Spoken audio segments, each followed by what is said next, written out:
비료, 그러면 얼마나 주면 되느냐? 이 양은요, 옛날에는 보면 뭐 책자에 나와 있었어요. NPK, N은 1년에 뭐 심을 때 얼마를 줘라, 뭐 심을 때 얼마나 이랬는데, 이거는 요즘은 다 틀립니다. 이래 주면 절대로 안 됩니다. 큰일 납니다. 나무가 필요로 하는 양분은 필수 원소가 16개 있는데요. 이 중에 단 한 가지가 부족하여도 정상적인 성장이나 정상적인 번식이 불가능하죠. 질소는 잎과 줄기 성장에 영향을 주기 때문에 잎비료라고 하고요. 인산은 개화와 결실에 관여하므로 열매 비료라고 하고요. 칼륨은 어린 뿌리와 형성층의 생장에 영향을 주기 때문에 뿌리 비료라고 합니다. 셋, 둘, 하나, 출발!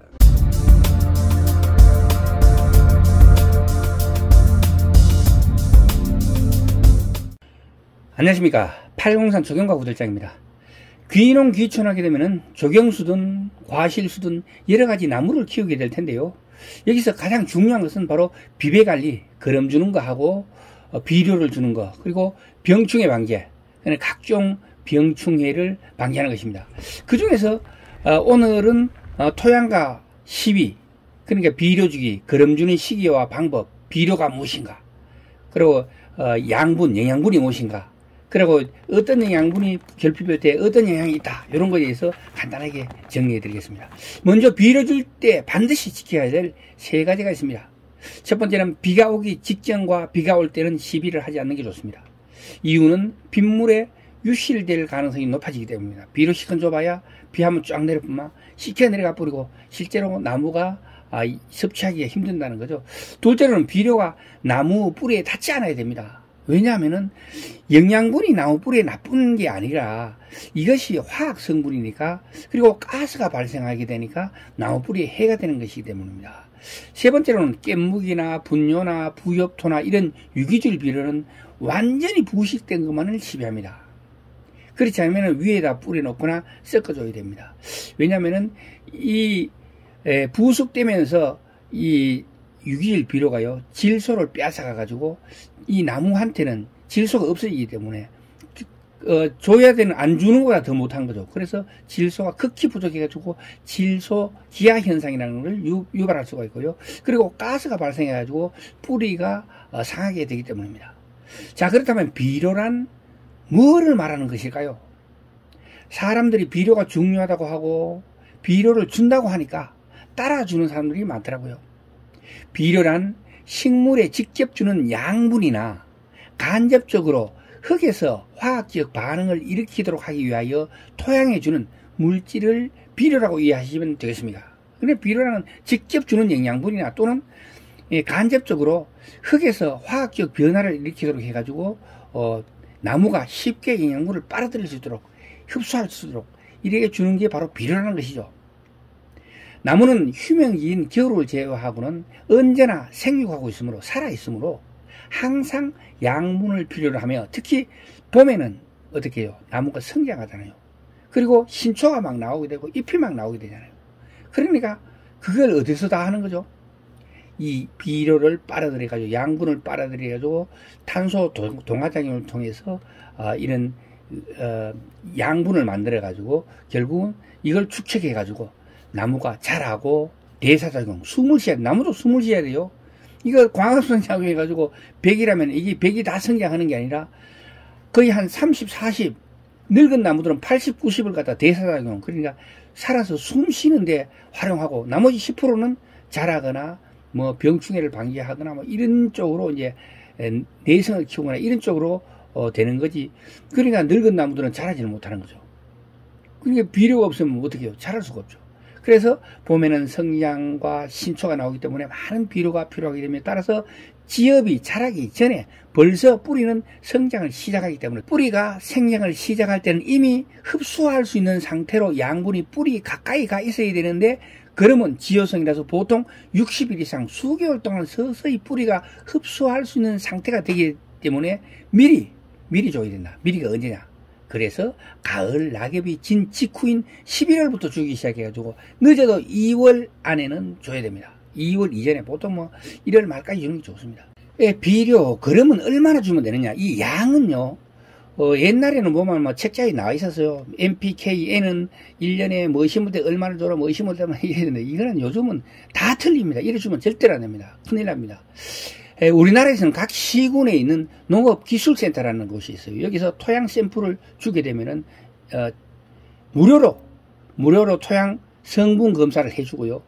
각 작물이잖아요. 여기에 뭐 사과나무, 뭐 감, 대추, 뭐를 심는다고 이야기를 하면 거기에 따라 비료 사용 처방서를 발급해 주는데요.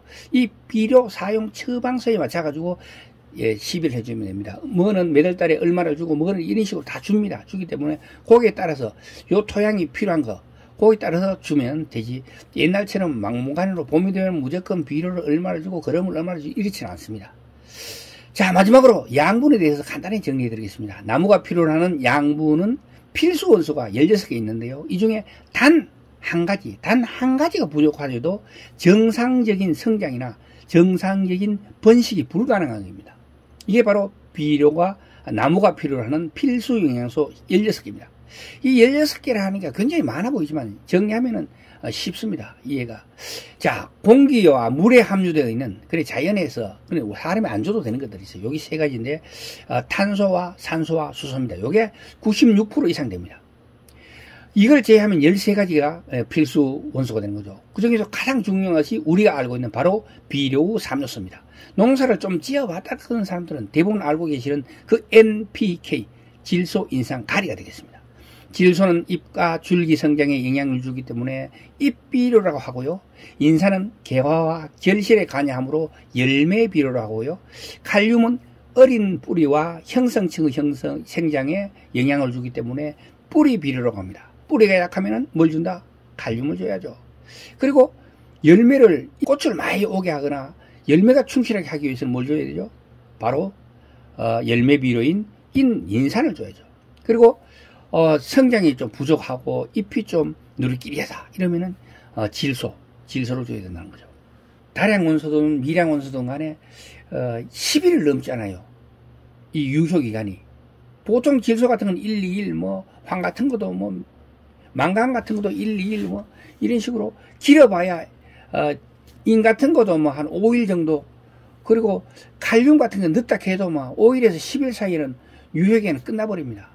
그렇기 때문에 그때 필요할 때 이렇게 주는 거지.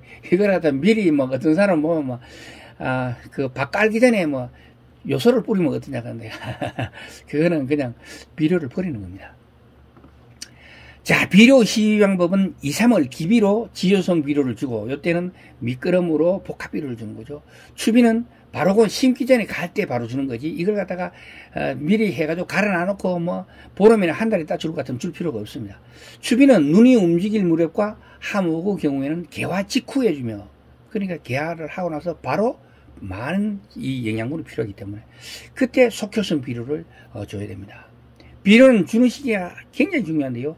나무는 이식 직후나 수세가 떨어지거나 또는 생장이 부진한 경우, 그러니까 바로 그때 필요할 때, 나무는 이식하게 되면 바로 영양분이 필요하잖아요. 그래서 심을 때 안에 넣어주고, 그리고 수세가 떨어지는 경우도 있잖아요.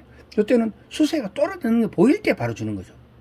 왜냐하면 길어야 열흘이고 빠르면 하루 만에 다 날아가고 비료 성분은 없어요. 그리고 생장이 부진한 경우도 바로 그 즉시 주는 거지, 미리 주는 것도 필요 없고 나중에 주는 것도 필요 없습니다. 그리고 기상재해 등으로 비료를 시비해야 될 이유가 있을 경우 적당히 알아서 시비를 해주느야 생장과 개화 촉진에 도움이 된다는 것입니다. 흔히 결핍을 일으키기 쉬운 8가지죠. 이 8가지에 대해서 나무에 미치는 생리작용에 대해서 간단 명료하게 정리해 드리겠습니다. 자, 먼저 질소, NPK가 가장 중요하다고 했잖아요. 질소가 부족하면 잘 자라지 못하고 과다 공급하면 못 자라고 재해에 대한 저항성이 약해진다는 겁니다. 그리고 그러니까 인은 결핍되면 뿌리의 발육이 제외되고 결실이 제외된다. 꽃을 많이 피우고 열매를 충실하게 하려고 하면 인을 줘야 된다는 거죠. 칼륨은 결핍되면 과실을 충실하게 하기 위해서도 칼륨을 줘야 되고, 성장을 위해서도 칼륨을 줘야 된다. 그리고 칼슘, 토양 중에 석회가 과다하면, 칼슘은 석회잖아요. 석회가 너무 많아도 이러한 마그네슘, 철, 아연, 코발트, 붕소 등의 흡수를 저해하게 되기 때문에 적당하게 줘야 된다. 그러나 칼슘은 결핍하면 뿌리나 눈의 생장점이 붉게 변하여 죽게 되기 때문에 칼슘은 없어서도 안 되지만 너무 많았어도 안 된다는 거죠. 그리고 마그네슘은 우리가 흔히 고토라고 하는데요. 마그네슘은 결핍하면은 줄기나 뿌리의 생장점의 발육이 저해된다고 기억하시면 되겠습니다. 다음은 황. 결핍하면은 엽록소 형성이 억제되고 세포 분열의 장애를 받게 되면 뭐예요? 다른 양분이 아무리 많아도 성장이 방해된다는 거죠. 자, 철은 부족하면 어린 잎부터 황화 현상이 일어나고 자라지 못하는 이런 것이다. 망간은 결핍하게 되면 연맥에서 먼 부분도 황색으로 나타나지만 철은 아까 이야기했듯이 어린 잎부터 황백화가 나타난다. 이 차이점을 기억하시면 되겠습니다.